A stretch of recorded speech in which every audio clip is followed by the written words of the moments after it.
আপার কথা মতো কিছু মানুষ আমরা দেখতে পাই, এরা উস্কানিতে পা দিয়ে এখনো পর্যন্ত বিশৃঙ্খলা চেষ্টা চালাচ্ছে। সাবধান থাকবেন, বিশৃঙ্খলা তৈরি করে আপনি পার পাবেন না। দেখেন না গোপালগঞ্জের মানুষের অবস্থা, পেছনে পিটিয়ে বাঁদরের মতো লাল করে দিয়েছে। ওই কয়েকদিন সন্তান গোপালগঞ্জ থেকে ঢাকায় কেউ গেলে, বসে গেলে 300 টাকা, দাঁড়িয়ে গেলে 1000 টাকা। কি পিটানো পিটিয়েছিল! আপনি এখনো উস্কানিতে পা দেবেন? যারা এগুলো করেন তারা যদি একবার 4 দেওয়ালের মাঝে চলে আসেন না, বাপ বলারও সময় পাবেন না। এই যে বিশ্বজিৎকে যারা উস্কানিতে পা দিয়ে হত্যা করেছিলেন, ওই শাওন আমার সাথে ছিল, 3 বছর জেলে ছিল। ও মাঝে মাঝে আমাদের ফাঁসির গন্ডের ছেলে আমার কাছে এসে বলতো, ভাই ভুল করেছি। ছেলেটা আমার বারবার বলছিল যে কিসের জামাত ইসলাম, কিসের শিবির, আমি তো মুসলমানই না। আপনার যদি বিশ্বাস না হয় আমার জিনিসপত্র দেখেন। তারপরও আমরা মানি নাই, ওরা একেবারে জায়গায় কুপিয়ে শেষ করে ফেললাম। কিন্তু কি হইল, আমার মা বাবা এখন আমার পরিচয় দেয় না। আমি ফাঁসির আসামি ছিলাম, এখন আমি যাবজ্জীবতে এসেছি। এখন আমার 30 বছর জেল খাটা লাগবে। আমার দলীয় লোক যারা এই উস্কানি দিয়েছিল, তাদের কথা মতো কাজ করলাম, তারাও এখন আর পরিচয় দেয় না। আমার এই যে জেলখানায় টাকাও আর আসে না। আর আপনারা যারা জেলে গেছেন জানেন, বাইরে থেকে যদি টাকা পয়সা না যায়, ওখানে যা খাবার দেয় ওইটা খেয়ে টিকে থাকা কঠিন। কথা বুঝতেছেন? এই জন্য উনি আমারে বলছিল, বাইরে যদি যেতে পারেন, আপনারা তো বাইরে যাবেন, যদি যেতে পারেন তো মানুষকে সতর্ক করে দিয়েন যে আমার মতো কেউ যেন ভুল না করে। এরকম উস্কানিতে পা দিয়ে যদি আমার মতো একবার 4 দেওয়ালের মাঝে আটকা পড়ে যায়, ওর দুনিয়াও শেষ, আখেরাতও শেষ। কোনো বাবা তখন আর কুল দেবে না। এই জন্য যেহেতু আপনার বাবা এখন আর নেইও, আগে যাই একটা ছিল, সে বাবাও নেই, এখন সব ফেরেস্তা হয়ে গেছে। ফেরেস্তা যেমন দেখা যায় না, ও বাবাদেরকেও দেখা যাচ্ছে না। এই জন্য কারো উস্কানিতে আমরা যেন পা না দেই, বিশৃঙ্খলা তৈরি করার চেষ্টা করা। وَإِذِ ابْتَلَى إِبْرَاهِيمَ رَبُّهُ بِكَلِمَاتٍ فَأَتَمَّهُنَّ قَالَ إِنِّي جَاعِلُكَ لِلنَّاسِ إِمَامًا قَالَ وَمِن ذُرِّيَّتِي قَالَ لَا يَنَالُ عَهْدِي الظَّالِمِينَ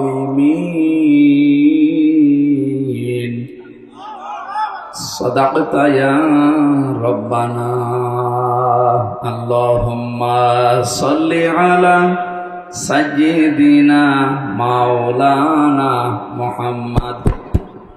আওয়াজ এরকম সমস্যা করে কেন? ওয়ালালি সাইয়্যিদিনা মাওলানা মুহাম্মদ। আলহামদুলিল্লাহ। এই কথা বলা যাবে না, দাঁড়িয়ে আছে দাঁড়িয়ে থাক। এই ছেলে, কথা বলা যাবে না, বলো। যে যেখানে আছে দাঁড়িয়ে থাক, বসে থাক, শুয়ে থাক, থাক, কথা বলবেন না, একটাও কথা বলবেন না। ঝিনাইদহ জেলার সদর থানার অন্তর্গত রিয়াজুল জান্নাহ আদর্শ দাখিল মাদ্রাসা ময়দানে 25তম বাৎসরিক ঐতিহাসিক তাফসিরুল কোরআন মাহফিলের স্বনামধন্য সভাপতি জনাব মোহাম্মদ হাফিজুল ইসলাম আতালাল্লাহু উমরাহু ওয়া বারাকাল্লাহু ফি হায়াতি, বলেন আমিন। এতক্ষণ যারা এখানে আলোচনা রাখলেন, ইসলামিক চিন্তাবিদ, শিক্ষাবিদ ডক্টর মাওলানা মোসাম্মেল হক দামাত বারকাতুহুমুল আলিয়া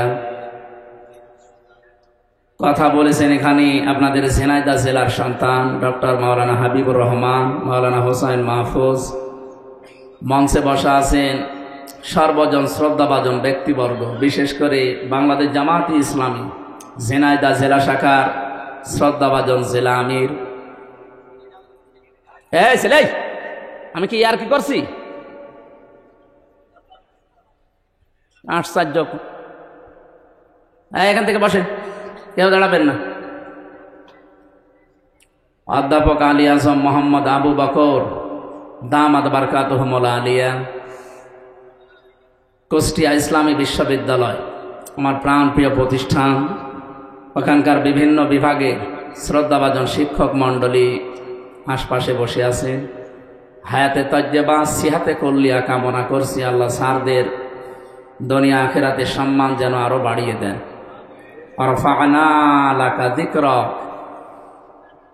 সামনে বসা মুসলমান ভাইরা, পর্দার আড়ালের সম্মানিতা মা এবং বোনেরা, প্রশাসনের ভাইরা, প্রাণপ্রিয় ঝিনাইদহবাসী, দল মত নির্বিশেষে আজকের এই অনুষ্ঠান এটা শুধু মুসলমানদের জন্য না, হাদা বায়ানুল লিন্নাস হুদাল লিন্নাস, মানুষ পদবাচ্চে আমরা যারা বিবেচিত সবার জন্য আজকের এই অনুষ্ঠান। যদিও সাজিয়েছে মুসলমানেরা, এলাকায় অন্য ধর্মের যারা আছে, হাত্তা ইয়াসমা কালাম আল্লাহি সুম্মা আবলিগহু মা'মানা।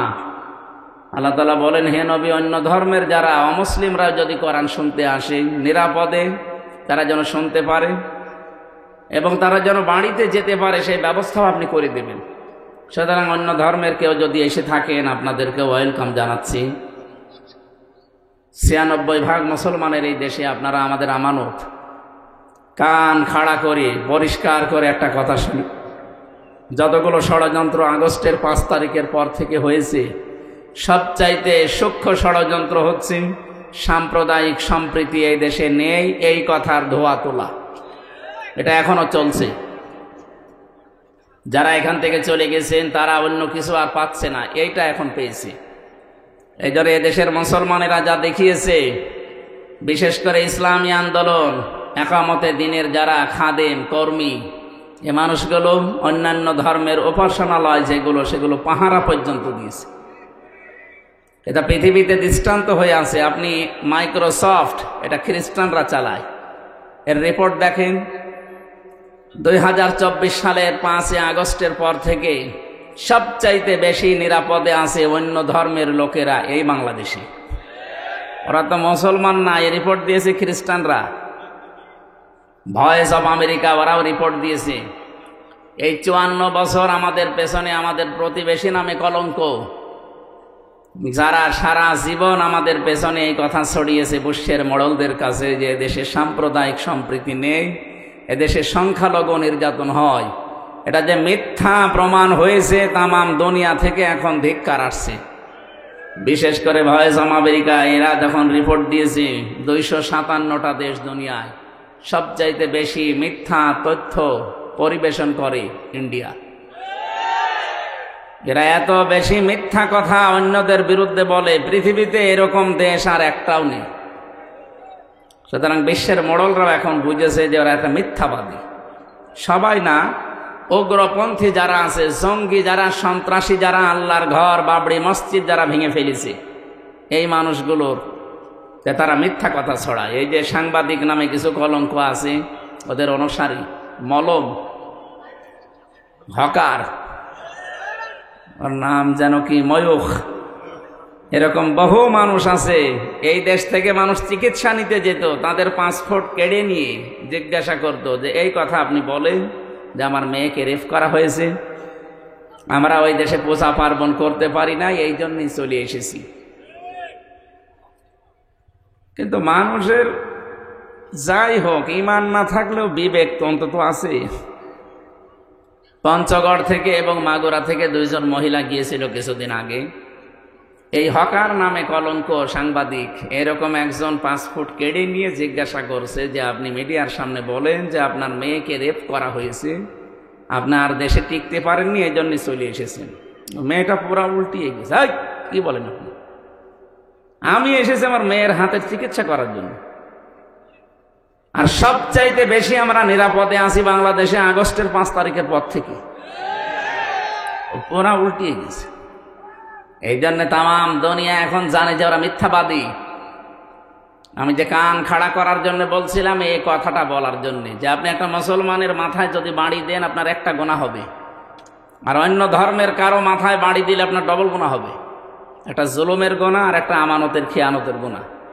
এই জন্য এই কাজ যেন কেউ না করি। সামনে বিশৃঙ্খলা তৈরি করার জন্য ওরা যতগুলো পদক্ষেপ নিয়েছিল তার ভেতরে এটাও একটা, এটা এখনো চলমান চলছে, এটা সফল হবে না ইনশাআল্লাহ। কথা বলেন না কেন? জালেম যদি চেয়ার পায় প্রথমেই 2টা কাজে হাত দেয়। ইন্নাল মুলুকা ইযা দাখালু ক্বরিয়াতান আফসাদুহা ওয়া জাআলু আইজ্জাতা আহলিহা আযিল্লা ইলা আখির আয়া।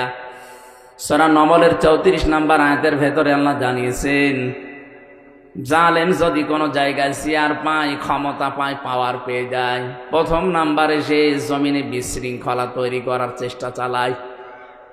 বিশেষ করে 15.5 বছরের যেটা সবচাইতে বেশি হয়েছে।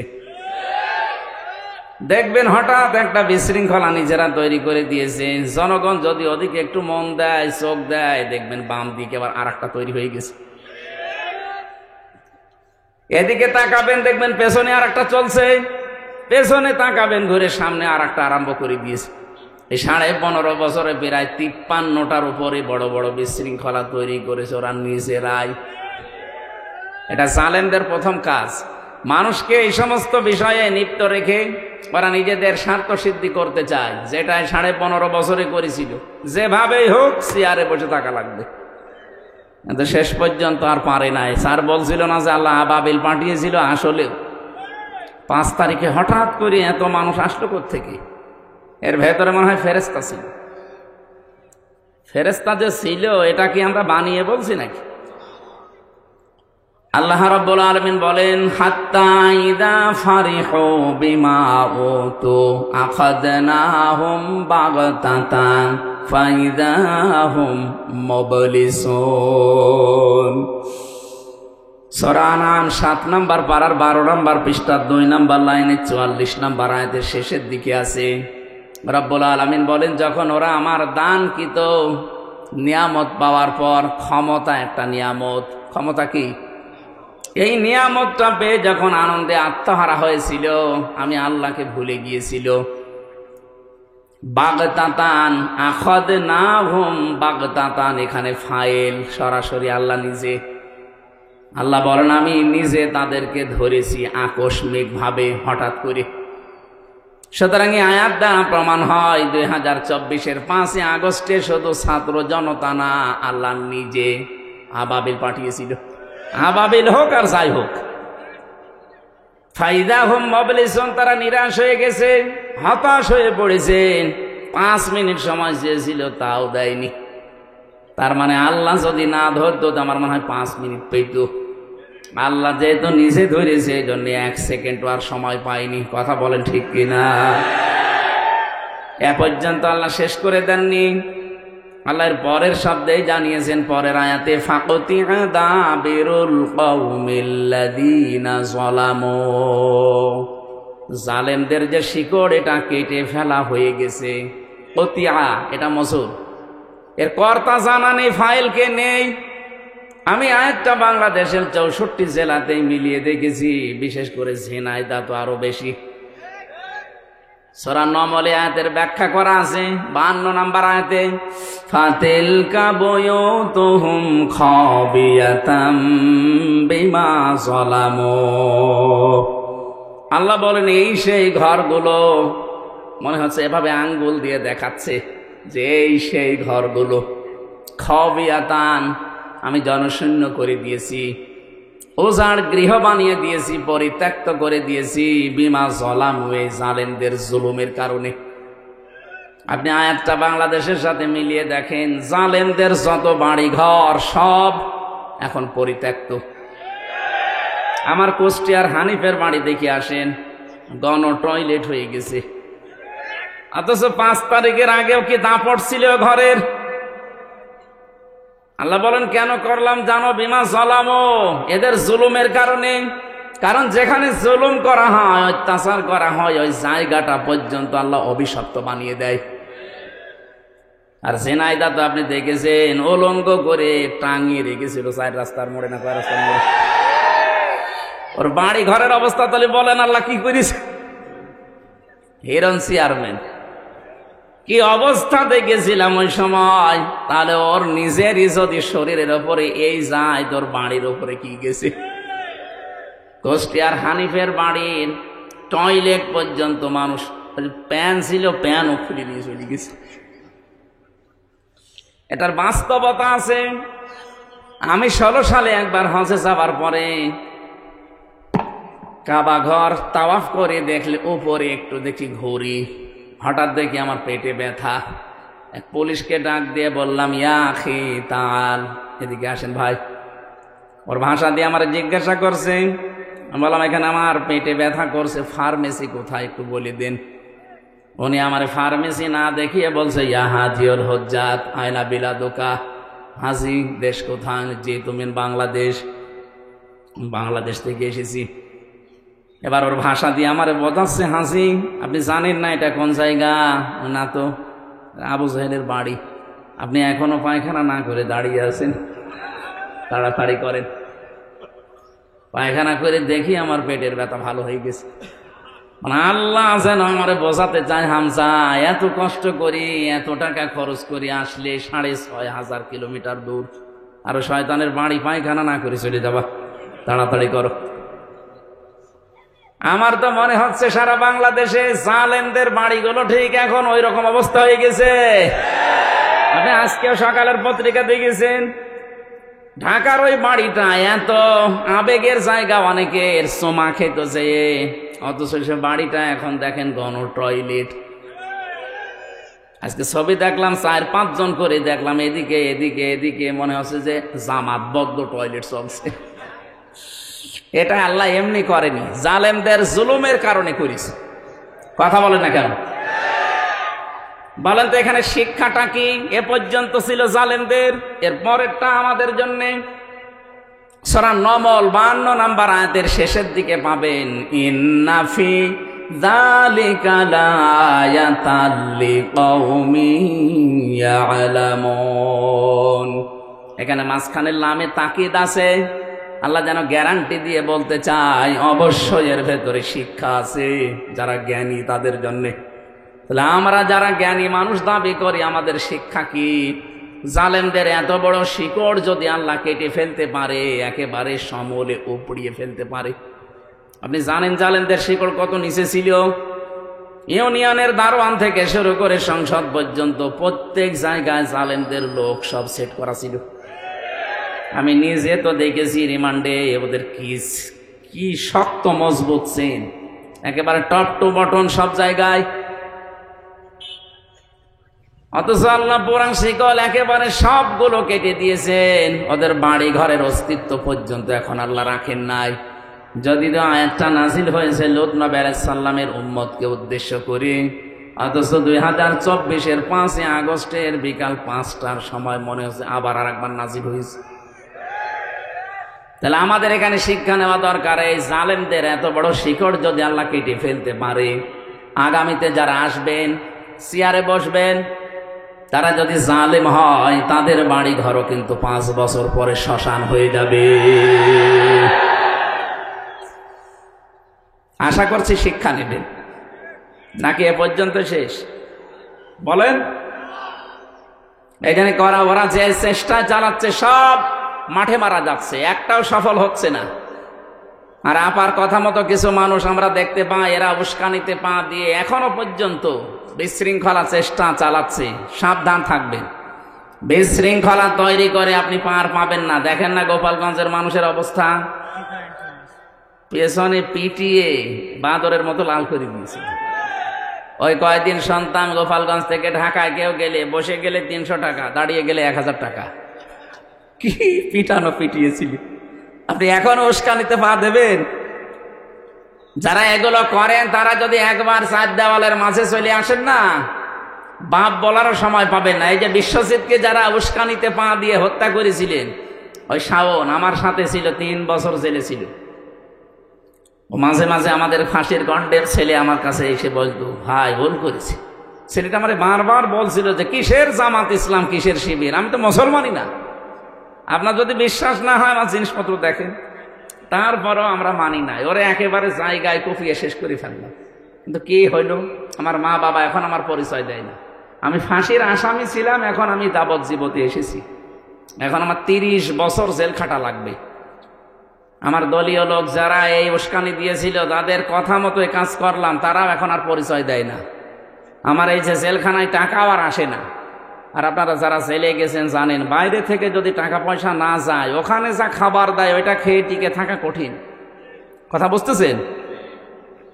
এই জন্য উনি আমারে বলছিল বাইরে যদি যেতে পারেন আপনারা তো বাইরে যাবেন, যদি যেতে পারেন তো মানুষকে সতর্ক করে দিয়েন যে আমার মতো কেউ যেন ভুল না করে। এরকম উস্কানিতে পা দিয়ে যদি আমার মতো একবার চার দেওয়ালের মাঝে আটকা পড়ে যায়, ওর দুনিয়াও শেষ, আখেরাতও শেষ। কোনো বাবা তখন আর কুল দেবে না। এই জন্য যেহেতু আপনার বাবা এখন আর নেইও, আগে যাই দু একটা ছিল, সে বাবাও নেই, এখন সব ফেরেস্তা হয়ে গেছে। ফেরেস্তা যেমন দেখা যায় না, ও বাবাদেরকেও দেখা যাচ্ছে না। এই জন্য কারো উস্কানিতে আমরা যেন পা না দেই, বিশৃঙ্খলা তৈরি করার চেষ্টা করা। আল্লাহ বলেন 2 নম্বরে জালেমদের কাজ হবে তারা সম্মানিত মানুষদের অসম্মান করবে। আপনি বলেন এই 15.5 বছরে এদেশের সম্মানিত মানুষ যারা সবচাইতে বেশি অপমান হয়েছে, তারা অনেকে দেশে পর্যন্ত থাকতে পারে না। এই যে ডক্টর মোজাম্মেল হক, এক কথা বলছে না কেন? মাওলানা আবুল কালাম আজাদ, ওই যে সেই লাল দাড়িওয়ালা লোকটা, আমার পরিচয় নেই কিন্তু আমি দেখেছি এখনো পর্যন্ত আসতে পারে না। সবচাইতে বড় অপমান হয়েছে আলেমরা। কোরআনের পাখিজ মাওলানা দেলাওয়ার হোসাইন সাইদি রহমতুল্লাহ আলাইহি শহীদ, তাকে শেষ পর্যন্ত আপনারা মেরেই ফেললেন। আমরা আদালতে দেখেছি অন্যান্য ফাঁসির আসামি যারা, তাদেরকে নিয়ে আসে শুধু হাতে হ্যান্ডকাপ দিয়ে, আর আলেমদেরকে নেওয়ার সময় মাজায় দড়ি বাঁধে, আমার মাজায় দড়ি বেঁধে, এরপরে ডান্ডা বেড়ি পরিয়ে পেছনে হাত বেঁধে মনে হচ্ছে গরু টেনে নিয়ে যাচ্ছে। এই জালেমরা ওই আদালত চত্বরে টিপ্পনি কাটতো যে ঠিক হচ্ছে। এখন আপনাদের নিয়ে যাচ্ছে এই যে দরবেশ সালমান এফ রহমান, আমি বহুবার দেখেছি আদালতে হাজিরা দিতে গিয়ে ও ম্যাজিস্ট্রেটের সাথে কানে কানে কি বলছে দুইজন, আমি কয়েকবার দেখেছি একে।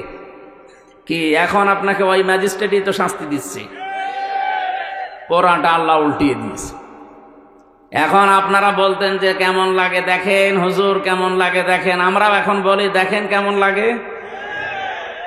এই যে গমচোর একটা ছিল, গমচোর টাক, তারে 4 তলায় নিয়ে গেছে, 2 তলায় তোলার কথা ছিল, 4 তলায় নিয়ে গেছে। এই জন্য পুলিশকে গরম দিচ্ছে, এত ইতরামি করো আমার সাথে। আরে ভাই কেবল শুরু, আপনি 2 তলায় বলে 4 তলায় নিচ্ছে, তাই আপনি গরম দেন, আর আমারে আপনি 10 তলায় তুলেছিলেন হাঁটিয়ে, তাও বিনা কারণে। আপনার তো তাও নামে গমচোরের মামলা আছে, আমার নামে তো কিছুই ছিল না। জোর করে মামলা দিয়ে আপনি আটক করে তারপরেও 10 তলায় তুলতেন, নামাতেন। যা করেছেন 15.5 বছরে, এর 100 ভাগের 1 ভাগও এখনো হয়নি। এই জন্য জালেম যারা, তাদের কর্মসূচি 4টা, এই 2টা এই আয়াতের ভেতরে আল্লাহ দিয়েছেন, আর 2টা আছে সূরা বাকারার ভেতরে। আমরা এটা উদ্দেশ্য না, আমার উদ্দেশ্য সামনে যদি কোনো মানুষ আমাদের এই দেশের চেয়ার পায়, তারা যেন এইরকম কাজগুলো না করে। আর আমরা যেহেতু এসেছি কোরআনে কারিমের অনুষ্ঠানে, এটা দল মত নির্বিশেষে সবার জন্য, সবার জন্য না, বলেন বলেন, যারা সবাই এখানে এসেছি, কোরআন যেভাবে শোনা লাগে আপনারা ওই 2টা শর্ত মানবেন। 1 নম্বরে ফাসতামিউ লাহু ওয়া আনসিতু, শোনা লাগবে মনোযোগ সহকারে, আর চুপ থাকা লাগবে। লাআল্লাকুম তুরহামুন, তাহলে এখানে আল্লাহর রহমত নাজিল হবে ইনশাআল্লাহ। আর আমরা যারা বলতে আসি, আমাদেরকে আল্লাহ কিছু দায়িত্ব দিয়েছেন। আল্লাহ রাব্বুল আলামিন বলেন, ওয়ানসালনা ইলাইকাল যিকরা লিতুবাজ্জিনা লিন-নাসি মা নুযিলা ইলাইহিম ওয়া লাআল্লাহুম ইয়াতাফাক্কারুন। সূরা নাহলের 44 নম্বর আয়াতের শেষের দিকে আছে, রাব্বুল আলামিন বলেন, এই কিতাব আমি আপনার প্রতি নাজিল করলাম এই কারণে, এটা আপনি মানুষদেরকে ব্যাখ্যা বিশ্লেষণ করে শোনাবেন। কোন মানুষ? এদিকে আছেন আপনারা? এই যে লিতুবাজ্জিনা লিন-নাস, লাম শব্দটা 13টা অর্থে আসে, তার ভেতরে একটা অর্থ পাবেন জীবিত মানুষদের জন্য লাম ব্যবহার করা হয়। তার মানে কোরআন শোনানো লাগবে জীবিত মানুষদের। অথচ 15.5 বছর কি অবস্থা গেছে বলেন, জীবিত মানুষদের কোরআন শোনানো বড় কঠিন হয়ে গিয়েছিল। যারা কোরআনের অনুষ্ঠানে জীবিত মানুষদের আয়োজন করতো, আমরা শোনাতে আসতাম, এটা বাধা দিত। অথচ ওই লোকটা আমি দেখেছি, ওর বাবা মরে গেলে আমার ডাকতো যে কোরআন পড়ে দেন। তারপর বাবা তো মরে গেছে, এখন কোরআন পড়ে করবো কি? জীবিত যতদিন ছিল তখন ওকে বোঝালে কাজ হইতো। কথা বলেন না কেন? এই জন্য এই সিস্টেমও পাল্টাতে হবে। আমাদের এই দেশে এটা আছে, মরে গেলে মানুষ আশপাশে কোরআন পড়ে। আরে ভাই, ওর জীবন যদি কোরআনের ওপরে না চলে, মরে গেলে পড়লে ওর শাস্তি আরো বাড়বে, বলেন? এই জন্য যতদিন জীবিত আছে ততদিন তাকে শোনানো মানানো এটা আমাদের জন্য দরকার। আল্লাহ আমাদের যেন তৌফিক দেন, বলেন আমিন। যারা এসেছি খুশি হয়ে বলেন আলহামদুলিল্লাহ। দরুদ আর সালাম পড়ছি নবী মুহাম্মদ রাসূলুল্লাহ সাল্লাল্লাহু আলাইহি ওয়াসাল্লামের প্রতি। বিশ্ব নবী জানিয়েছেন, এটা যেহেতু মাদ্রাসার মাহফিল এই জন্য হাদিসটা আমি একটু বলছি। মান করাল কোরআনা, যে ব্যক্তি কোরআন পড়ে। আমার আগে স্যার যে কথাগুলো বলেছিলেন ওইটাই আমি একটু ট্রান্স দিচ্ছি। কোরআন পড়া বলতে কি বুঝি আমরা? 4টা শর্ত যদি আপনি মানতে পারেন তাহলে আপনার কোরআন পড়া হয়েছে। মান করাল কোরআনা, যে ব্যক্তি কোরআন পড়ে। এই শব্দের ব্যাখ্যা পেয়েছি আমি সূরা বাকারার 121 নম্বর আয়াতের ভেতরে।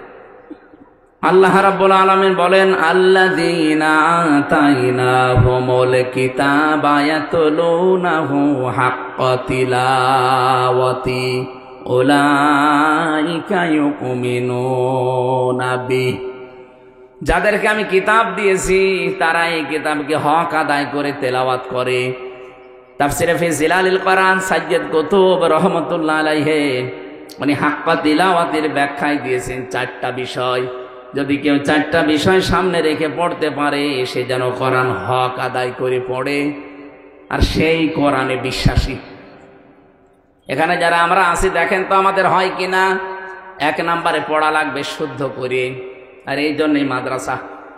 কি কথা বলেন না কেন? মাদ্রাসাটা দিয়েছে তো কোরআন শুদ্ধ হবে না, এটা মানতে হবে। আর এই ট্রেনিং এখান থেকে দেওয়া হয়। শুধু মানলেই হবে না, 4 নম্বরে এটা মানুষ যেন মানে, সেই পরিবেশ তৈরি করে দিতে হবে। এই জন্য হাদিসের 2য় শব্দটা মান করাল কোরআনা ফাস্তাজহারাহু, যে ব্যক্তি কোরআন পড়ে আর কোরআনকে এজহার করার চেষ্টা চালায়।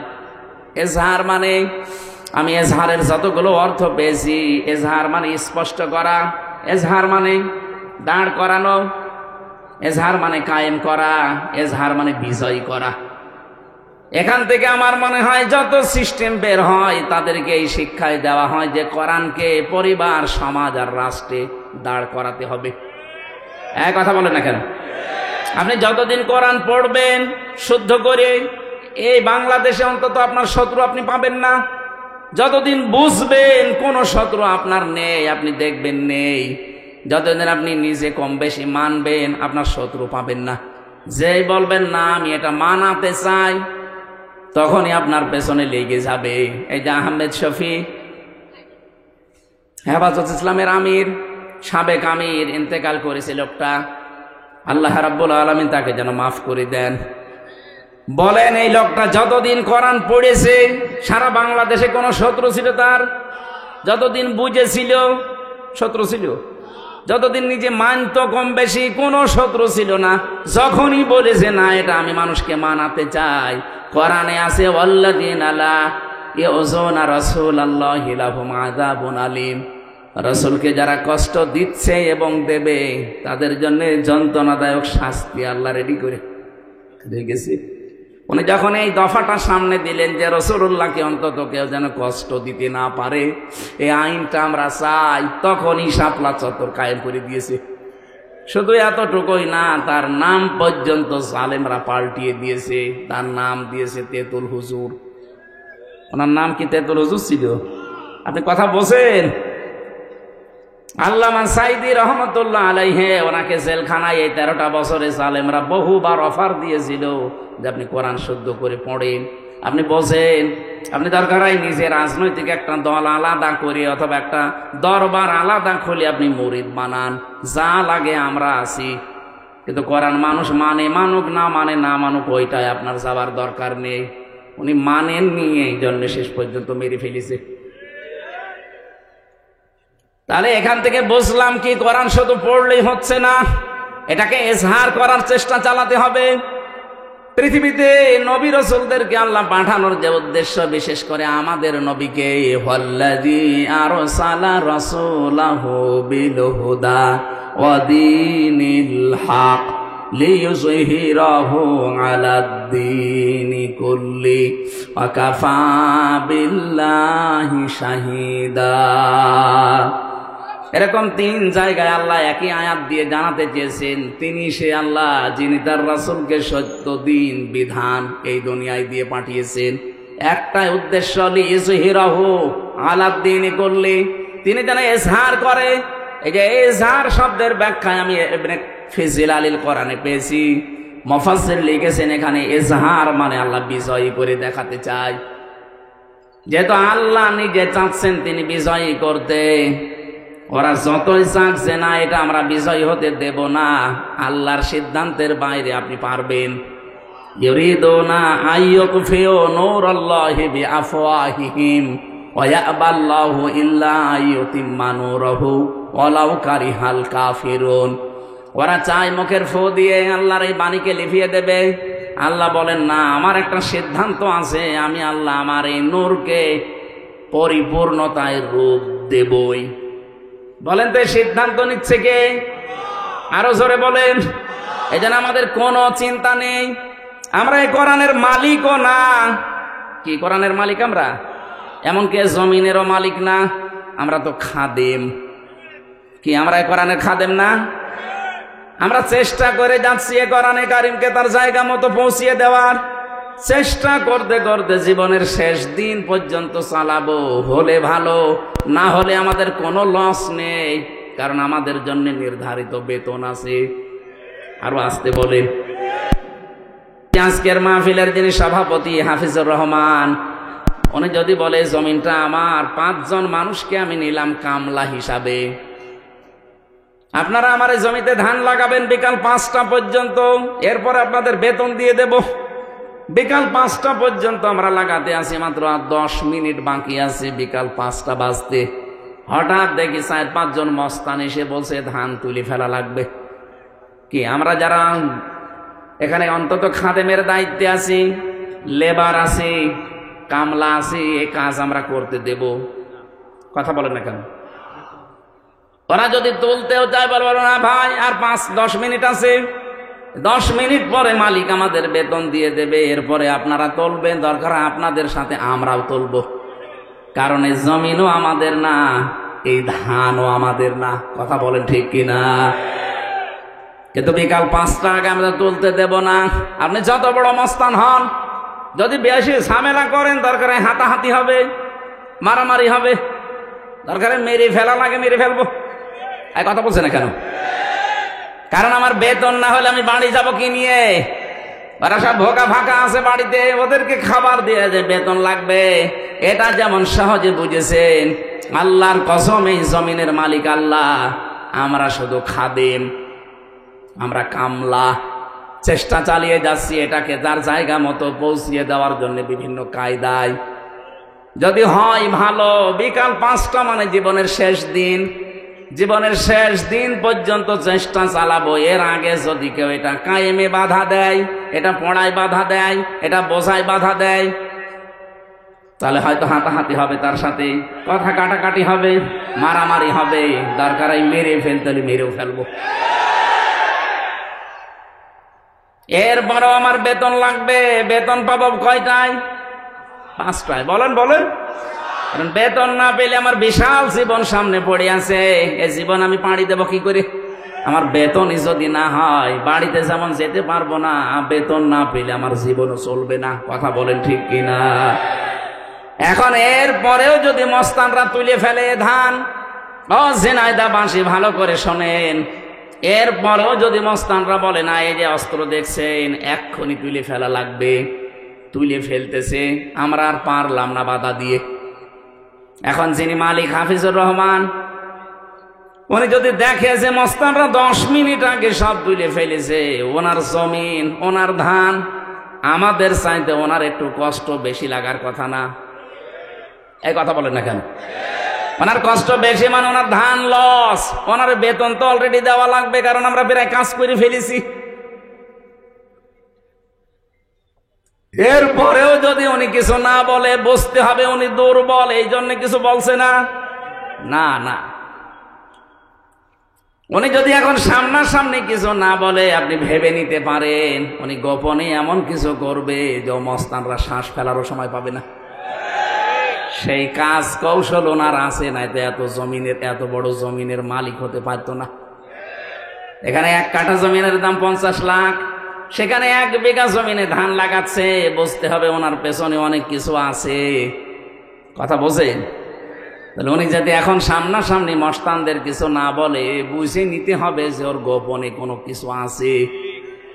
এই জমিনে 54 বছর আবু বকর সিদ্দিকের মতো মানুষেরা চেষ্টা চালিয়ে যাচ্ছে জমিনে কামলা হিসাবে, কোরআনের খাদেম হিসাবে এটা এজহার করার জন্যে। কিন্তু কত বাধা আমরা পেয়েছি, কথা বলেন না কেন? কোন সময় বাধা দিয়েছে হাসানুল হক, ইনও বলা যাবে না, ইনি হর্ষাই দন্তন্নয় হর্ষি। কখনো বাধা দিয়েছে রাশেদ খান মেননের ভূমিকায়, কখনো বাধা দিয়েছে দিলীপ বড়ুয়ার ভূমিকায়, কখনো বাধা দিয়েছে বিচারপতি মানিকের ভূমিকায়, কখনো বাধা দিয়েছে হাসিনার ভূমিকায়। এরপরও আমরা কিছু পারছি না। এই 54 বছরে 96% মুসলমানের দেশে, এরপরও মনে করেন এটা আমরা কায়েম করতে পারলাম না, এটা বিজয় করতে পারলাম না। কিন্তু এর একজন মালিক নেই। আরো জোরে বলেন, এর একজন মালিক আছে। এমনকি এই জমিনেরও একজন মালিক আছে, তিনি তারপরও কিছু বলেননি। কামলা আসার আমরা কিছু বলতে পারলাম না, কারণ আমাদের ক্ষমতার বাইরে। এমনকি মালিক যিনি, উনিও কিছু বলছেন না। সামনাসামনি যদি কিছু না বলে আপনি বুঝেই নেবেন যে ওনার গোপনে কোনো উদ্দেশ্য আছে। আর গোপনে যদি একবার ধরে বাপ বলার সময় দেবে না। আমার মনে হয় আল্লাহ এখন ধরেছে। যত ক্ষতি করেছেন আপনারা, কি দোষ ছিল এই দেশের আলেমদের, একামতে দিনের কর্মীদের, কি উদ্দেশ্য তাদের? বারবার তারা তো 54 বছরই বলছে যে আমাদের ক্ষমতা উদ্দেশ্য না, আমাদের উদ্দেশ্য এটা প্রতিষ্ঠার মাধ্যমে আখিরাতে মুক্তি পাওয়া। হ্যাঁ, এর বাইরে যদি কারো উদ্দেশ্য থাকে চেয়ারের, তাহলে তার পেছনে থাকা জায়েজ নেই। আপনার উদ্দেশ্য থাকা লাগবে, এইটা আমি জমিনে কায়েম করব, এজহার করে দেখাবো কি করে বিজয় করা যায়। এর জন্য যত রকমের রাস্তা আছে বৈধ পন্থায়, সব রাস্তা আপনি অবলম্বন করেন। এরপরও বারবার স্বীকার করে নিচ্ছে, এটা বোঝাতে চাই মালিক কিন্তু একজন আছে, উনি বিকাল 5টায় আসবে। বিকাল 5টায় আসবে, এসে যদি দেখে ধান সব তুলে ফেলেছে মস্তানরা, এত বাধা দিয়েছে কামলারা, কামলাদেরকেও মারধর করেছে। এখন সারা দেশে আমরা দেখতে পাচ্ছি অনেকেই কামলাদেরকে ধরে ধরে মারছে। শৈলকোপায় আজকে মেরেছে, কুষ্টিয়াতে মিরপুরে মেরেছে। কি উদ্দেশ্য আপনি মারেন বলেন তো? আপনার উদ্দেশ্য অন্যটা, কামলাদের উদ্দেশ্য তো কামলারা জানে যে জমির মালিকও সে না, এ ধানের মালিকও সে না, সে শুধু বেতন পাওয়ার ধান্দায় আছে। এই কথা বলেন না কেন? সে শুধু বেতনের ধান্দায় আছে, বেতন পেলে তার আর কিছু লাগবে না। আর বেতন তো এখন দেবে না, মালিক দেবে বিকাল 5টায়, মানে জীবনের শেষ দিন। ওয়াবুদ রাব্বাকা হাত্তা ইয়াতিয়াকাল ইয়াকিন। সূরা হিজরের 99 নম্বর আয়াতে আল্লাহ জানিয়েছেন ইবাদত করবে রবের ওই দিন পর্যন্ত যতদিন ইয়াকিন না আসে। এখানে ইয়াকিন মানে মরণ, তার মানে মরণ। আর মরণের আগ পর্যন্ত আমাদেরকে এর সাথে এজহার করার জন্য থাকা লাগবে। এইটাই ছিল আল্লাহর উদ্দেশ্য রসুলকে পাঠানোর, যে যত ধর্ম আছে, যত দিন আছে, এখন পৃথিবীতে প্রায় 4500 উপরে ধর্ম চলছে। সব ধর্মের উপরে আমরা চাই এই পৃথিবীতে আল্লাহর কোরআনকে আমরা এজহার করতে। কথা বলেন ঠিক কিনা? এটা বিজয় করা লাগবে। কেন? এর পরের শব্দগুলোতে নবীজি ব্যাখ্যা দিচ্ছেন, ফাহাল্লা হালালাহু ওয়া হাররামা হারামাহু আদখালাহুল্লাহুল জান্নাহ। যদি এটা কায়েম হয়ে যায়, এজহার হয়, বিজয় থাকে, তাহলে হালালকে হালাল মানতে পারবা, হারামকে হারাম জানার পরে ছেড়ে দিতে পারবা। ও বাংলার মুসলমানেরা, 54 বছর কোরআন এই দেশে এজহার নেই, বিজয় নেই। এই জন্য আমরা হালালকে হালাল জানার পরও মানতে পারি না। এরকম ক্ষেত্র দেশে নেই। এক কথা বলেন না কেন? হারামকে হারাম জানার পরও আমরা ছেড়ে দিতে পারি না। এই জন্যে তো আজ আমরা উঠে পড়ে লেগেছি যে এটাকে এজহার করব, আমরা এটাকে বিজয় করব, যেন হালালকে হালাল জেনে মানা যায়, হারামকে হারাম জেনে ছেড়ে দেওয়া যায়। কথা বলেন। নবীজির শেষ কথা ছিল আদখালাহুল্লাহুল জান্নাহ। নবীজি বলেন তোমাকে আল্লাহ যেন জান্নাতে দিয়ে দিয়েছে। আদখালা এটা মাজি, আদখালা ইদখিলু। আল্লাহ কেন নবীজি এই কথা দিলেন যে তোকে আল্লাহ জান্নাত দিয়ে দিয়েছে? আরে ভাই, আমি তো এখনো মরি নাই, জান্নাতে গেলাম কি করে? তার মানে কোরআনে কারিম যদি ওই 4টা শর্ত মেনে আমরা এদেশে, উনি তো হাত তুলতে বলছিলেন, স্যার যেই বলেছে কারা কোরআন শিখতে চান পড়তে চান সবাই হাত তুললেন, তাহলে এই 4টা শর্ত মেনে আপনাকে কোরআন পড়া লাগবে। আর কোরআনকে বিজয় করার জন্য সর্বাত্মক চেষ্টা চালাবেন জীবনের শেষ দিন পর্যন্ত। তাহলে হালালকে হালাল জেনে আপনি মরতে পারবেন, হারামকে হারাম জেনে ছেড়ে দিতে পারবেন। তখন আপনি মনে করবেন এই দেশটায় যেন মিনি জান্নাত হয়ে গেছে। আমিরে জামাত ডক্টর শফিকুর রহমান হাফিজাহুল্লাহ ঘোষণা অলরেডি দিয়েছেন, এদেশে যদি কোরআনের এই বিধান আমরা কায়েম করতে পারি, প্রথম দিন এই দেশ থেকে চাঁদাবাজি আমরা ঝাঁটিয়ে বিদায় করব। মানে আন্দাজে বলেন নাই, এই হাদিসের বাস্তব ব্যাখ্যাটা উনি বলেছেন। অনেকে মনে মনে ভয় পায় যে কোরআন দেশে যদি চলে আসে, আমরা একটু মাঝে মাঝে ডাল খাই, লাল পানি খাই, একটু বিড়ি খাই, এইটার কি হবে? হবে, এটার কোনো অসুবিধা নেই। আপনি ডাল খেতে পারবেন, লাল পানিও খেতে পারবেন, বিড়িও খেতে পারবেন। কিন্তু এখন এই যে মসজিদ 4 তলা দেখলাম, এই মসজিদে যদি কেউ এশার নামাজ পড়তে গিয়ে মসজিদের ভেতরে যাবার পরে যদি ওর নেশা লাগে যে বাবা খাবে, না নেশা লাগতে পারে, অথবা আপনার বিড়ি খেতে ইচ্ছা হচ্ছে, বলেন তো আপনার 4 দেওয়ালের মাঝে খেতে পারবেন? বলেন। খেতে যদি চান ওখান থেকে বের হয়ে বাইরে খাওয়া লাগবে, কারণ মসজিদের পরিবেশে ডাল খাওয়া নিষেধ। ডাল খাওয়া যাবে, কেউ মেনে নেবে? মসজিদের পরিবেশটা যেহেতু এটা সত্যি, যদি 56,000 বর্গ মাইলে কোরআনের মাত্র 500টা আইন আছে, এগুলো যদি কায়েম হয়ে যায় পুরা বাংলাদেশ হয়ে যাবে এরকম মসজিদ। তখন আপনার ওই ডাল খাওয়া, বাবা খাওয়া, আকিস বিড়ি খাওয়া মনে আসবে না। খেতে চাইলেও আপনি খেতে পারবেন না, পুরা পরিবেশটাই হয়ে যাবে একটা জান্নাতের পরিবেশ। জোরে বলেন সুবহানাল্লাহ। তখন আপনি ভাবতে পারেন যে আমি যেন একটা জান্নাতে আছি।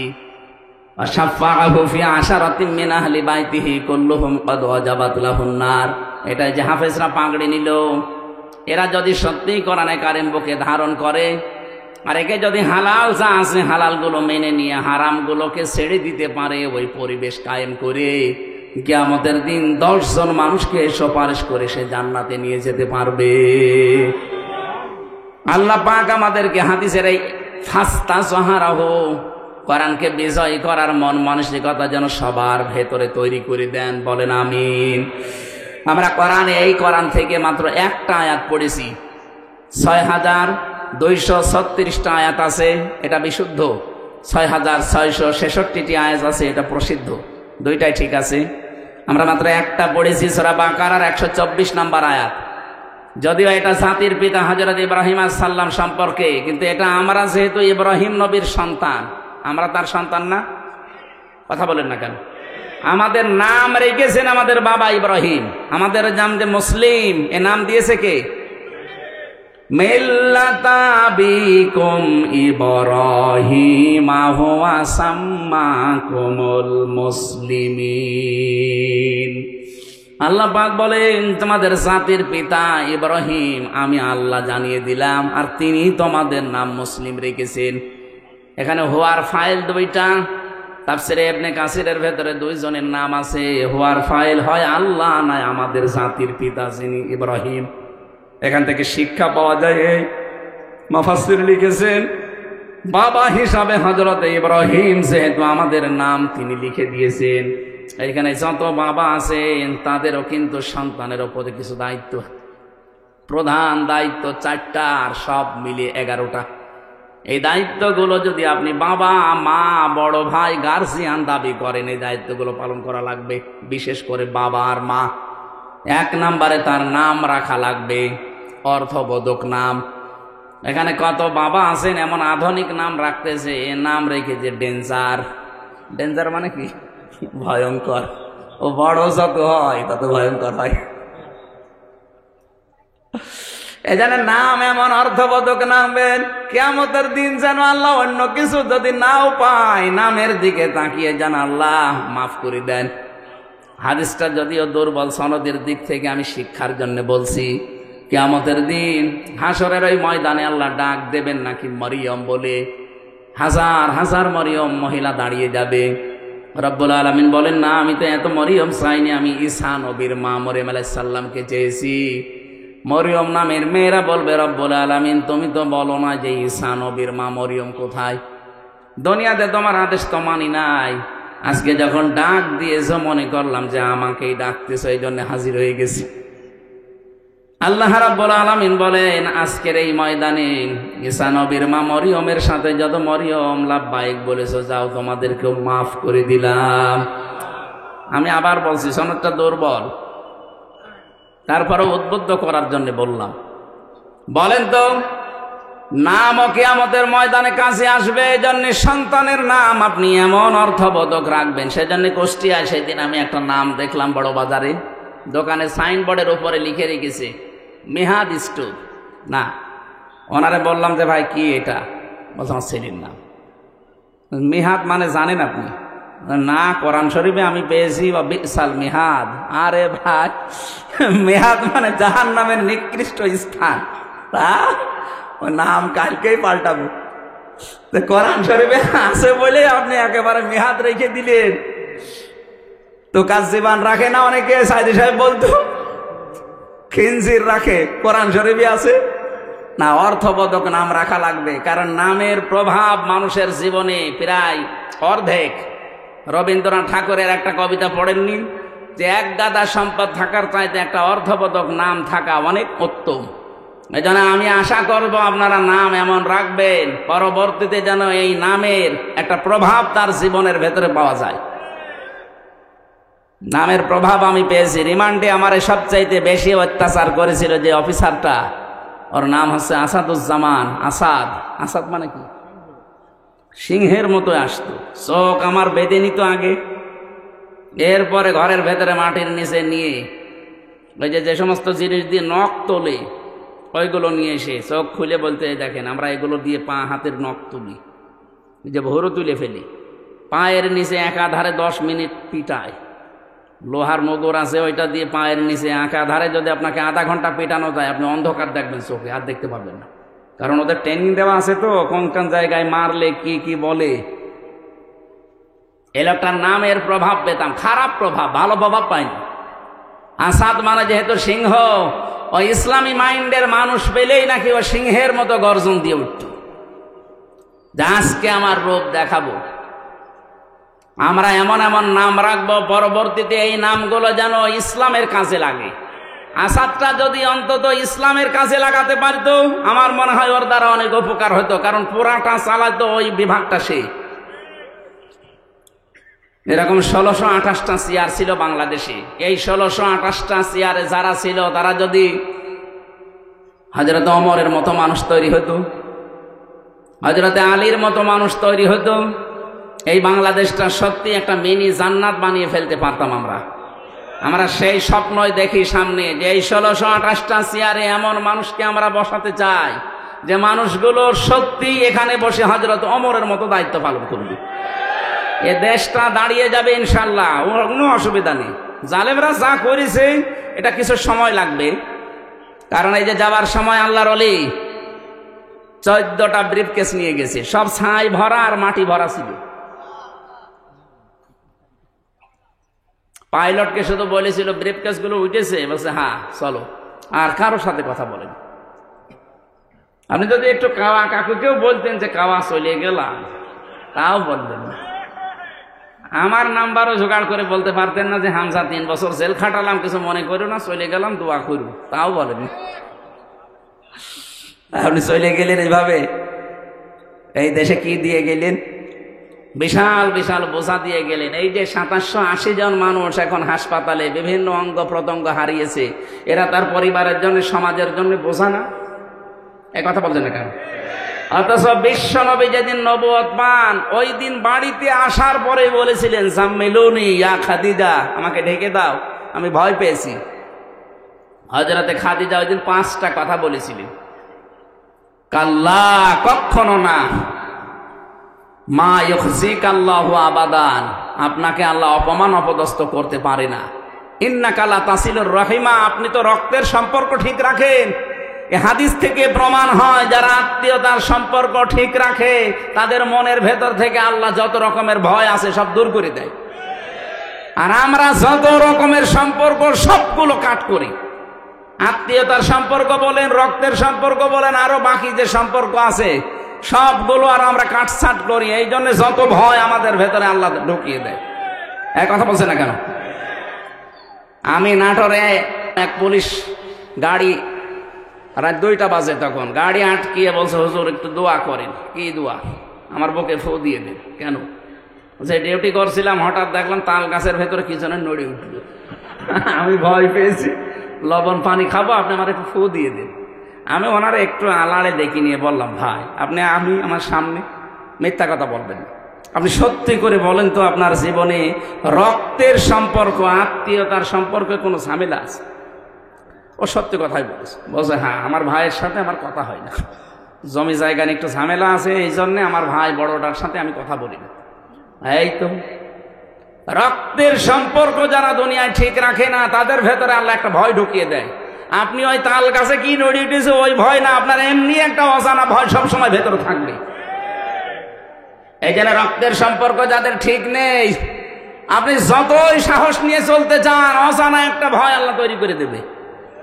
2 নম্বরে তাহমিলুল কাল্লা, আপনি তো মানুষের বোঝা বহন করেন, আপনি ভয় পান কেন? আপনি মানুষের দুঃখের বোঝা, কষ্টের বোঝা, ঋণের বোঝা এগুলো আপনি বহন করেন, হালকা করে দেন, আপনার ভয় নেই। আর আপনি কি করলেন? এত ঋণের বোঝা বাংলাদেশে দিয়ে গেলেন, এখন এই দেশে একটা মানুষ জন্ম নিলে 1,10,000 টাকা তার মাথার উপরে দিন। তাই আপনাকে আল্লাহ ভয় দেখাবে না, দেখাবে কারে? এত ভয় পেয়েছে যে বলারও সময় পেলেন না। ওখান থেকে আমরা শিক্ষা নিতে চাই, মানুষের বোঝা যারা হালকা না করে আরো ভারী করে দেয়, যারা মানুষের দুঃখের বোঝা বাড়িয়ে দেয়, কষ্টের বোঝা বাড়িয়ে দেয়, আল্লাহ কিন্তু ওই মানুষগুলোকে বিভিন্ন ভয় ঢুকিয়ে দেয়। এই যে আমেরিকা আজ দাবানলের মতো জ্বলতেছে, আপনি একটু পেছনে কয়েকদিন ধরেন তো, গাজায় কত মানুষকে ঘর বন্দি করে, কত শিশুকে, কত বৃদ্ধকে, যুবতী মেয়েদেরকে আপনি আগুন লাগিয়ে দিয়েছেন, ঘরে তালা লাগিয়ে। তাদের যে কান্না আমি ভিডিও দেখেছি, কি হাউমাউ করে কাঁদতেছে তারা। ওই মানুষগুলো ওই সময় বলেছিল, রব্বানা আখরিজনা মিন হাদিহিল ক্বরিয়াতি যালিমি আহলুহা ওয়াজআল লানা মিন লাদুনকা ওয়ালিয়্যা ওয়াজআল লানা মিন লাদুনকা নাসীরা। হে আল্লাহ, তুমি এই জনপদ থেকে আমাদেরকে বের করে নাও, এই জালেমদের জনপদ থেকে আমাদেরকে বের করে নাও, অথবা তুমি তোমার পক্ষ থেকে সাহায্যকারী পাঠাও। ওদের দোয়া আল্লাহ একেবারে ফেরত দেবে। আজ যেভাবে চলতেছে আমেরিকা, আপনি তাকান, আজকে সকালবেলা কিছু আলেমদেরকে ডাক দিয়ে বলছে যত প্রযুক্তি ছিল আমাদের আগুন নেভানোর, কোনোটাই কাজ হচ্ছে না, যত দেয় আরো আগুন ধরে। সুতরাং তোমাদেরকে দায়িত্ব দিলাম, তোমরা আজান দাও। এখন আজান দিতে বলছে।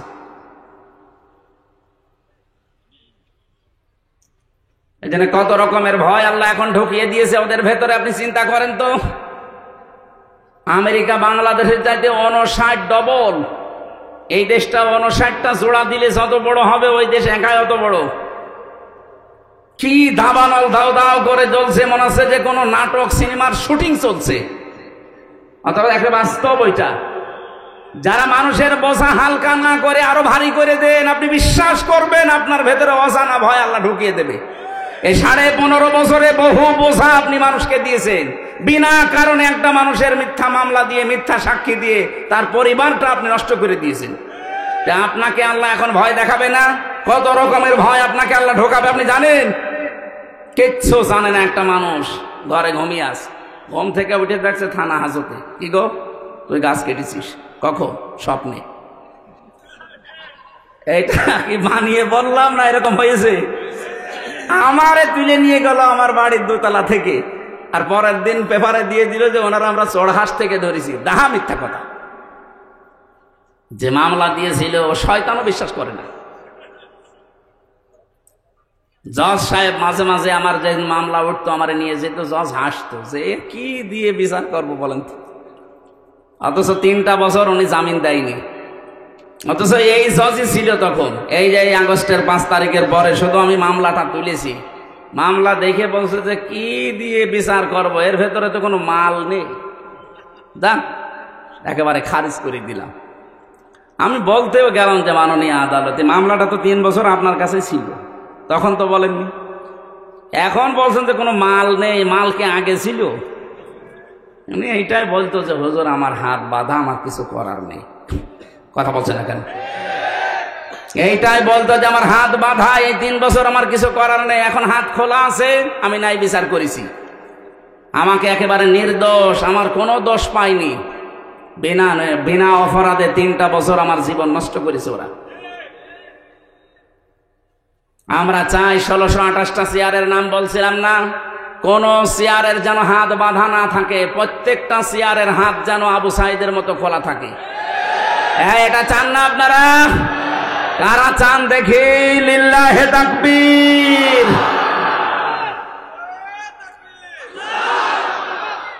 আলহামদুলিল্লাহ। তো এইটার জন্য হাত খুলতে হলে এটা লাগবে, এটা ছাড়া সম্ভব না। যত নিয়ম নীতি নিয়ে আসেন না কেন আবার হাত বাঁধা হয়ে যাবে। কে কথা বলে না কেন? হাত আবু সাইদের মতো খুলে রাখতে হলে এইটা লাগবে। আমান হাকামা বিহি আদালা, যারা কোরআন দিয়ে বিচার ফায়সালা করতে পারবে তারাই কেবল ন্যায় বিচার কায়েম করতে পারবে। আর 9 দফা ছাত্রদের এই 9 দফার ভেতরে প্রথম এই দফা ছিল যে ওই ওয়ান, এই কথা বলছে না কেন? আমরা ন্যায় বিচার কায়েম করতে চাই, আর ন্যায় বিচারের জন্য এটার বিকল্প দুনিয়ায় কিচ্ছু নেই, কিছু যে নেই। এই 54 বছর আপনি দেখতে পেলেন না ডক্টর কামালের তৈরি করা এই সংবিধান দিয়ে বাংলাদেশের কাঙ্ক্ষিত যে মান, এটা আজও অর্জন হয়নি, কিয়ামতের আগে হবেও না। অথচ 21 বারের উপরে এটা পরিবর্তন হয়ে গেছে। এখন শুধু একটাই বাকি আছে, আর দেশের মানুষও তাই চাচ্ছে। আপনি আগস্টের 5 তারিখের আগের জরিপগুলো দেখেন, আন্তর্জাতিক যত জরিপ আছে, এদেশের মাত্র 100 জনের 15 জন মানুষ চাইতো কোরআনের বিধান বাংলাদেশে কায়েম হোক। তার ভেতরে হয়তো আলী আজম, মোহাম্মদ আবু বকরের মতো মানুষগুলো, এরকম মানুষ আছে এই দেশে 100 জনের মাত্র 15 জন। এনারা চাইতো যে কোরআনের বিধান বাংলাদেশে কায়েম হোক। জানুয়ারির 1 তারিখের রিপোর্টগুলো বের করেন, আন্তর্জাতিক যত সংস্থা এই দেশের মানুষকে রিপোর্ট দিচ্ছে, এই দেশে মাত্র 5 মাসে 100 জনের 58 জন মানুষ চাচ্ছে যে কোরআনের বিধান দেশে কায়েম হোক। আপনি আর কিছুদিন যেতে দেন, অন্য জাতির লোকেরা পর্যন্ত বলছে না, কাঙ্ক্ষিত মানে শান্তি পেতে হলে আল্লাহর কোরআনের বিকল্প কিচ্ছু নেই। তারা অন্য ধর্মের মানুষ যদি এটা বিশ্বাস করতে পারে, তা আপনার কি হয়েছে? দল মত নির্বিশেষে এদিকে এগিয়ে আসা দরকার না এখন। অন্তত যেহেতু দেখা যাচ্ছে 15 থেকে 58 হয়ে গেছে, আর কিছুদিন যেতে দিন, 100 জন মানুষ চাইবে আল্লাহর কোরআনে দেশে কায়েম হোক। আর ওইটা দেখার জন্য চোখ হাঁ করে আছে। সারা জীবনে আমার স্বপ্ন এই, আল্লাহ 56,000 বর্গ মাইলে যেন তোমার কালাম দিয়ে চলছে, এটা দেখে মরতে পারি। বলেন আমিন। আমরা কোরআনে কারিমের হযরত ইব্রাহিম আলাইহিস সালামের জীবনী থেকে আরম্ভ করেছিলাম।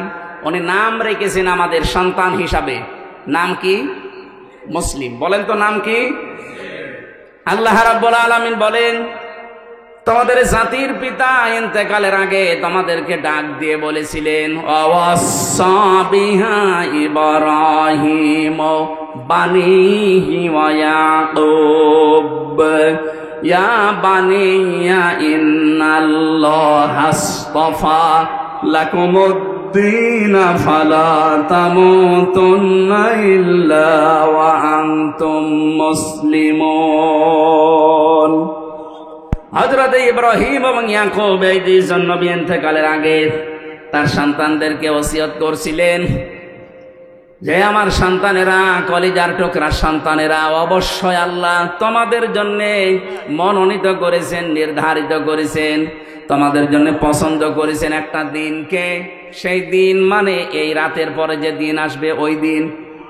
বলেন বলেন, তোমাদের জন্য যেই দিন আল্লাহ নির্ধারিত করেছেন সেই দিনের নাম হচ্ছে ইসলাম। নাম কি? ফালা তামুতুন্না, তোমরা মরবা না, ইল্লা ওয়া আনতুম মুসলিমুন, যতক্ষণ মুসলমান হতে না পারো। এখানে যে দিনের কথা হযরত ইব্রাহিম আমাদের জাতির পিতা তার সন্তানদেরকে জানিয়েছেন, তার নাম হচ্ছে ইসলাম। ইন্নাদ-দীনা ইনদাল্লাহিল ইসলাম, আল্লাহর কাছে মনোনীত একটাই জীবন ব্যবস্থা, ধর্ম, তার নাম কি? ওয়া ইয়াবতাগি গায়রাল ইসলাম দীনান ফালা ইউকবালা মিন। দুনিয়াতে ইসলাম বাদ দিয়ে যে নিয়ম আপনি মানেন না কেন, কখনো আল্লাহকে রাজি করতে পারবেন না। ফালা ইউকবালা মিন, জীবনও আপনার কোনো কিছু আল্লাহর দরবারে কবুল হচ্ছে না, হবে না। ইকবালার আগে লান এসেছে, মজারের আগে লান আসলে অর্থ দাঁড়ায় বাংলা যে জীবনেও হবে না। এই জন্য ইসলাম বাদ দিয়ে যারা নাম রাখেন তাদের নাম নাম নয়। ইসলাম বাদ দিয়ে কেউ যদি বিয়ে শাদী করেন ওটা বিয়ে নয়। ইসলাম বাদ দিয়ে কেউ যদি পরিবার চালায় ওটা পরিবার না। ইসলাম বাদ দিয়ে কেউ যদি রাজনীতি করে ওটা রাজনীতি না। আরো আসতে বলেন। এই কোরআনে কারিমে আল্লাহ সূরা নিসার 34 নম্বর আয়াতে জানিয়েছেন, আর রিজালু কাওয়ামুনা আলান নিসা, পুরুষেরা হবে গাইডলাইন দাতা আর মেয়েরা হবে তাদের আজ্ঞাবহ। এই আয়াতের তাফসিরে সাইয়্যিদ আবুল আলা মওদুদী রাহমাতুল্লাহ আলাইহি উনি তাফহিমুল কোরআনে আয়াতের তাফসির করতে গিয়ে লিখেছেন যে পৃথিবীতে যদি নেতৃত্ব দিতে কেউ চায় তাকে পুরুষ হওয়া লাগবে, মহিলা হলে চলবে না। তাহলে সামনে এই বাংলাদেশে যারা নেতৃত্ব দেবে, যারা ক্ষমতায় যাবে, তারা যেন পুরুষ হয়, না মহিলা হলেও চলবে। কালান নবিয়্যু সাল্লাল্লাহু আলাইহি ওয়াসাল্লাম লা ইউফলিহা কওমুন, ওই জাতি কখনোই সফল হচ্ছে না, হবেও না যে জাতির নেতৃত্বে কোনো মহিলা আছে। 54 বছরে কম বেশি এটা আমরা দেখেছি, এই জন্য আমরা সফল হতে পারিনি। সামনে যারা আসবে আমরা আহ্বান জানাবো তারা যেন আরো আসতে বলেন বলেন। আল্লাহর পক্ষ থেকে মনোনীত যে দিন আল্লাহ দিয়েছেন, এই দিনের বাইরে যদি কেউ নেতৃত্ব দেয়, নেতৃত্ব জায়েজ নেই। আল্লাহর দিনের বাইরে কোনো মানুষ যদি রাজনীতি করে, রাজনীতি যেমন রাজনীতি হচ্ছে না। অর্থনীতি যদি কেউ চালায় সেটাও অর্থনীতি হচ্ছে না। জীবনের যা করবেন আপনি এই মনোনীত দিন ইসলামের বাইরে যে আল্লাহকে রাজি করতে পারবেন না। ফালা তামুতুন্না, মরাও যাবে না, ইল্লা ওয়া আনতুম মুসলিমুন, যতক্ষণ পর্যন্ত আপনি মুসলমান হতে না পারেন। এতে প্রশ্নবোধক চিহ্ন পেয়েছি একটা, তাফসিরে ফি জিলালিল কোরআন থেকে বলছি, মুফাসসির লিখেছেন আপনি যে মুসলমান না হয়ে মরবেন না, মুসলমান আপনি বুঝবেন কি করে? এখন প্রশ্ন আসতে পারে মুসলমান কি হয়ে বসবো, মানে আমি ছোটবেলায় মুসলমানি দিয়েছি। আরে ভাই, ছোটবেলায় তো ছাগলও মুসলমানি দেয়, তাই না? ছাগলকে আপনি মুসলমান বলেন? কোরআনে তো আয়াতের ব্যাখ্যা আছে সূরা বাকারার 208 নম্বর আয়াতে, ওয়াদখুলু ফিস সিলমি কাফা, তোমরা ইসলামে পরিপূর্ণভাবে প্রবেশ করো। তাহলে পরিপূর্ণভাবে যে আমি ইসলামে প্রবেশ করেছি এর চিহ্ন কি? কোরআন শরীফ থেকে আমি শোনাচ্ছি, যদি 5টা বিষয় আপনার জীবনে আপনি দেখতে পান যে 5টা বিষয় আমার ভেতরে আছে, তাহলে বুঝে নেবেন যে আমি ইসলামে পরিপূর্ণ প্রবেশ করেছি। 1 নাম্বার, আপনি আত্মসমর্পণকারী হবেন। কার কাছে? আমাদের জাতির পিতা এটা করে দেখিয়েছেন, ইযে ক্বালা লাহু রাব্বুহু আসলিম ক্বালা আসলামতু লিরাব্বিল আলামিন। বলেন আল্লাহু আকবার। উনি গাছের মাথায় বসে কোড়াল দিয়ে কাঠ কাটছিলেন। আল্লাহ বলেন আত্মসমর্পণ করে ইব্রাহিম। তিনি বলেন এখানে কি করে? বলে খাতনা করো। গাছের মাথায় কোড়াল দিয়ে খাতনা করে তিনি বললেন আসলামতু লিরাব্বিল আলামিন, মহাবিশ্বের পালন কর্তা আল্লাহর কাছে আমি আত্মসমর্পণ করলাম, সারেন্ডার করলাম, আমার নিজের বলতে আর কিচ্ছু নেই। যেই লোকটা মুসলমান দাবি করবে যে আমি পরিপূর্ণ ইসলাম মানতে চাই, তার নিজের সে আর কিছুই থাকবে না, যা আল্লাহর কথা সেইটাই তার কথা। কথা বলে না কেন? আজকে একজন আমার কাছে দেখা করলো, উনি বামপন্থী রাজনীতি করতেন আগে। আচ্ছা, আপনার একটা আলোচনা শোনার পরে আমি আজ 2 মাস আগে তাওবা করে একেবারে ইসলামে চলে এসেছি। এখন আমার আর নিজের বলতে কিছু নেই, আল্লাহর যে কথা আমার ওই কথা। এইটাই তো 1 নাম্বার, এইটাই দরকার। আপনাকে প্রথম নাম্বারে আল্লাহ বলতে বলেছেন এই জন্যে, কুল ইন্না সলাতি ওয়া নুসুকি ওয়া মাহইয়ায়া ওয়া মামাতি লিল্লাহি রাব্বিল আলামিন। হে নবী, আপনি বলেন যে আমার নামাজ, আমার কোরবানি, আমার বেঁচে থাকা, আমার মরে যাওয়া সব আমি আল্লাহর জন্য দিয়ে দিলাম। তাহলে আত্মসমর্পণ যদি আপনি সব জায়গায় করতে পারেন, আপনি বুঝবেন যে ইসলামে আপনি প্রবেশ করেছেন। 2 নাম্বারে আপনার আকীদা হওয়া লাগবে শুদ্ধ। কি বললাম? এইটা নিয়ে সারা বাংলাদেশে গন্ডগোলের শেষ নেই। এক দল আর এক দলকে খালি ফতোয়া দিতে আছে যে ওর আকীদা ঠিক নেই। আরে ভাই, আকীদা ঠিক কোনটা ওইটাই তো আমি বুঝি না। যেই মানুষগুলো এই আকীদা রাখে যে ক্ষমতার উৎস আল্লাহ, আর যারা আকীদা রাখে ক্ষমতার উৎস জনগণ, তাদের বিরুদ্ধে আপনি ফতোয়া দেন না। ফতোয়া দেন এদের বিরুদ্ধে যারা বলে ক্ষমতার উৎসকে। আপনার কোন আকীদা? আকীদার প্রশ্ন তুলে একটা মাজলুম সংগঠনের উপরে, মাজলুম দলের উপরে আপনি এই তহমতটা লাগাবেন না। আপনার কি আকীদা আছে আপনি বলেন তো? যে মানুষগুলোকে আন্দাজে তহমত দেন যাদের আকীদা ঠিক নেই, আপনি ফাঁসির দড়ি খালি গলার কাছে আপনাকে নিয়ে যাওয়া হবে, আপনার আকীদা সব বের হয়ে যাবে। আপনি বসেন আকীদা কি?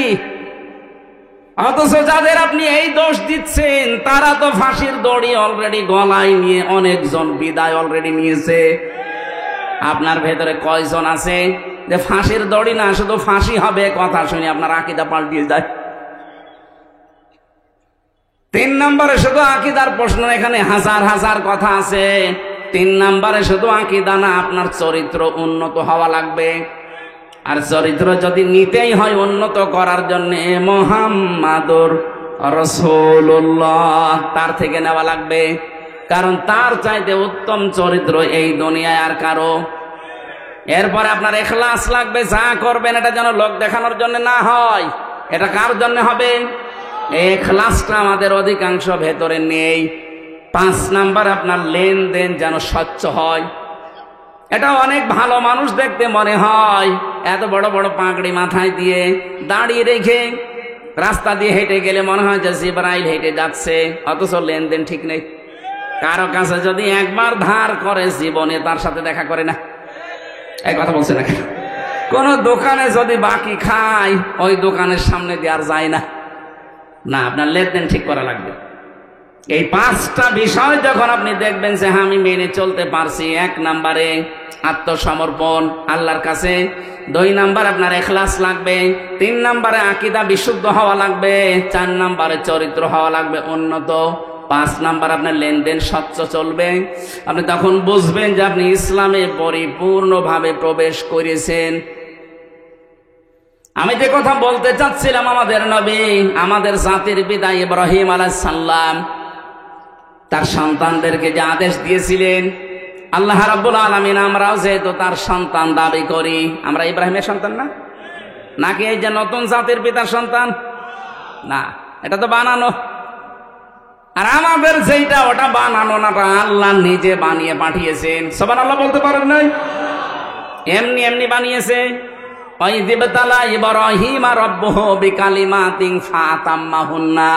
স্মরণ করো ওই সময়ের কথা যখন ইব্রাহিমকে আমি কিছু কালেমার দ্বারা পরীক্ষা করেছিলাম, আর প্রতিটি পরীক্ষায় তোমাদের জাতির পিতা, তোমাদের বাবা ইব্রাহিম পাশ করে গেছে। এখানে আমি 9টা পরীক্ষার কথা পেয়েছি, আর অন্য আয়াতে পেয়েছি 41টা। সব মিলে আমাদের জাতির পিতাকে আল্লাহ 50টা পরীক্ষা করেছিলেন পুরা জীবনে। সুবহানাল্লাহ বলতে পারেন নাই? বলেন তো, বাবাকে যদি আল্লাহ 50টা পরীক্ষা করে, সন্তান হিসাবে আমাদের 2-4টা পরীক্ষা আসবে না? ক্বালা ইন্নী জাইলুকা লিন-নাসি ইমামা, আল্লাহ পাক বলেন হে ইব্রাহিম, এই পরীক্ষাগুলোতে পাশ করার কারণে আমি তোমাকে মানব জাতির ইমাম বানিয়ে দিলাম। উনি বলেছিলেন ক্বালা ওয়া মিন যুররিয়াতি, হে আল্লাহ নেতৃত্ব দেওয়া, ইমাম হওয়া, নেতা হওয়া, এটা কি আমি একা নাকি আমার সন্তানাদি যারা আছে তারাও পাবে এটা? আল্লাহ পাক বলেন পাবে, তবে লা ইয়ানালু আহাদিজ জালিমিন। ইয়ানালু মুজারে, বর্তমান ভবিষ্যৎ, প্রেজেন্ট ফিউচার। আহাদিজ জালিমিন, জালেমদের প্রতি আমার কোনো অঙ্গীকার নেই। এই আয়াত দিয়ে প্রমাণ হয় জালেমদের জন্য রাজনীতি করার নেতা হওয়া জায়েজ নেই।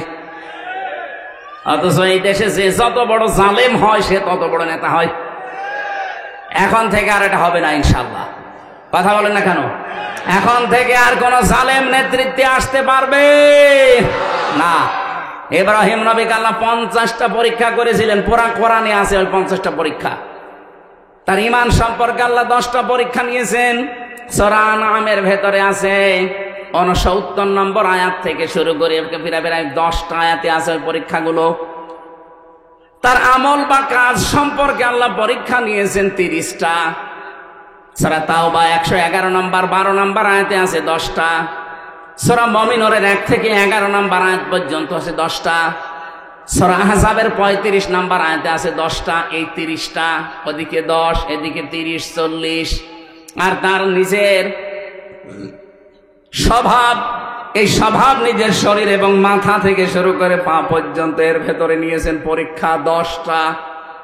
এই সব মিলে আমি পুরা কোরআনের হাদিসের ভেতরে পরীক্ষা ওনার জীবনে পেয়েছি 50টা।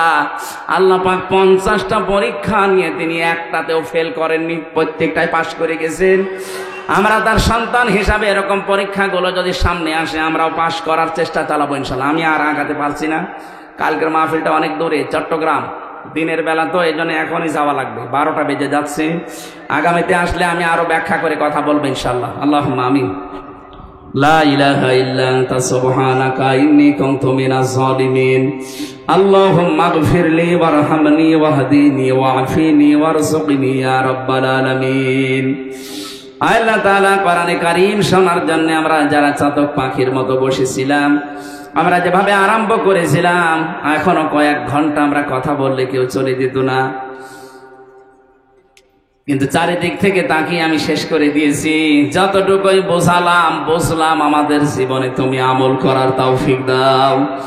সওয়াব যদি দিয়েই থাকো আল্লাহ, কোটি কোটি গুণে বাড়িয়ে দাও। কিয়ামতে যিনি সুপারিশ করবে আমাদের জন্য নবীর রওজায় পৌঁছিয়ে দাও। রব্বুল আলামিন এই মাদ্রাসা যিনি কায়েম করেছিলেন, প্রতিষ্ঠা করেছিলেন ডক্টর মাওলানা মোজাম্মেল হক, এলাকার যাদেরকে সাথে নিয়ে নবীর এই ঘর এবং তোমার ঘর মসজিদ এখানে যারা কায়েম করেছে, আল্লাহ কিয়ামত পর্যন্ত এদেরকে তুমি সহি সালামতে রাখো। যারা ইন্তেকাল করেছে মাফ করে দাও, যারা জীবিত আছে আল্লাহ তুমি হামে ও নাসির হয়ে যাও। এ মাহফিলের সম্মানিত সভাপতি তোমার বান্দা জনাব হাফিজুর রহমানকে কবুল করো। প্রধান অতিথি, বিশেষ অতিথি যারা এসেছে, সম্মানিত মা বোন যারা বসে আছে, এদেরকে খাদিজাতুল কুবরার মতো বানিয়ে দাও। আমার প্রাণ প্রিয় প্রতিষ্ঠান ইসলামী বিশ্ববিদ্যালয়ের অনেকগুলো শিক্ষক এখানে বসে আছে। আল্লাহ তাআলা আমার মাথার এই তাজগুলোকে তুমি হায়াতে তাইয়্যিবা সিহাতে কুল্লিয়া দিয়ে দাও। এলাকায় মাটির নিচে যারাই ঘুমিয়ে আছে, কোরআনের ইজ্জতে তাদের মাফ করে দাও। আল্লাহুম্মা গফিরলি ওয়ারহামনি ওয়াহদিনি ওয়া'ফিনি ওয়ারযুকনি ইয়া রাব্বাল আলামিন। প্রশাসনের যে ভাইরা এসেছে, আল্লাহ তাআলা এদের এই দায়িত্বটা আজকে তুমি ইবাদত হিসাবে কবুল করো। ঝিনাইদহ জেলার ডিসি, এসপি, টিওনো, থানার সম্মানিত ওসি সহ যত পুলিশ সদস্য ভাইরা জেলায় কাজ করছে, আল্লাহদের বাবা মা আত্মীয় স্বজন ছেড়ে যারা দেশ এবং দশের দায়িত্ব পালন করে, তুমি হামে ও নাসির হয়ে যাও। বারাকাল্লাহু লানা ওয়া লাকুম ফিল কোরআনিল আযীম। মরণ আসলেই যেন আমরা পড়তে পারি লা ইলাহা ইল্লাল্লাহু মুহাম্মাদুর রাসূলুল্লাহ।